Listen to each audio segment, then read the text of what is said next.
सुप्रभात बच्चों, मैं ललिता कत्याल अब आपको हिंदी करवाऊंगी। हिंदी की पुस्तक है वसंत भाग 3 कक्षा 8।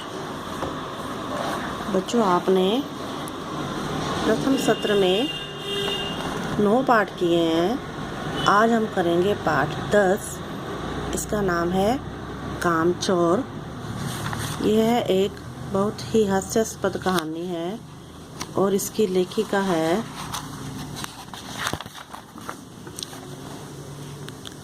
इस्मत चुगताई।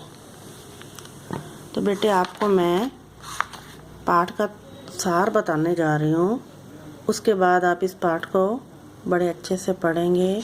उसमें आपको कोई भी शब्द का अर्थ समझ नहीं आता तो फिर हम लाइव क्लास में इस पाठ को डिस्कस करेंगे।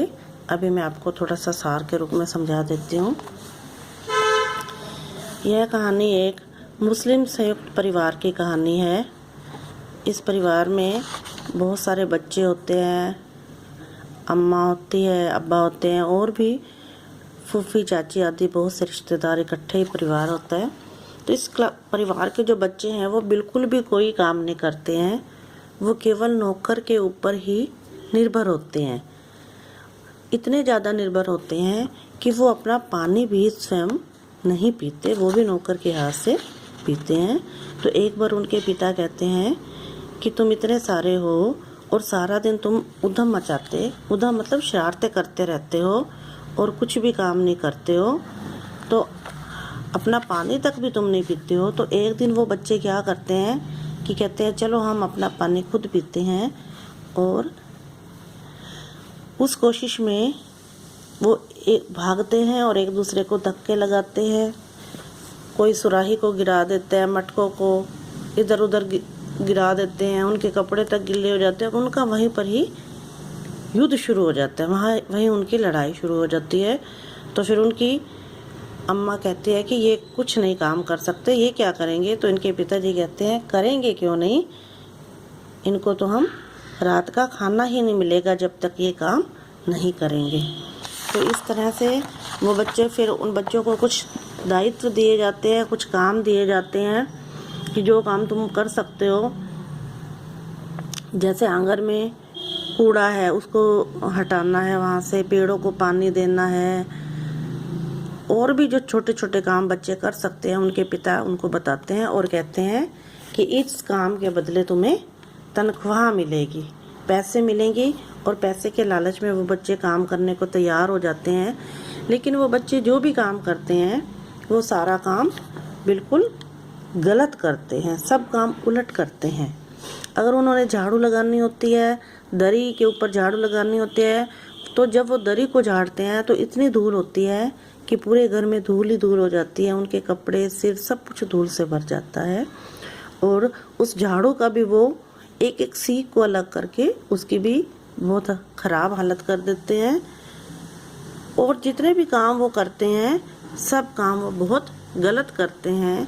और आखिर में जो उनकी माँ होती है वो कहती है कि अब ये बच्चे कोई काम नहीं करेंगे क्योंकि इन्होंने घर को तहस नहस कर दिया है। तो उनकी जो माता है अंत में वो अपने मायके जाने को तैयार हो जाती है। वो कहती है या तो ये बच्चे काम बंद कर दें या नहीं तो मैं अपने मायके चली जाऊंगी। फिर बाद में उनके पिता उनको काम बंद करवाते हैं और फिर बच्चों को कहते हैं कि अब कोई भी बच्चा कोई काम नहीं करेगा। अगर तुमने किसी भी चीज़ को हाथ लगाया तो तुम्हें अब रात का खाना भी नहीं मिलेगा।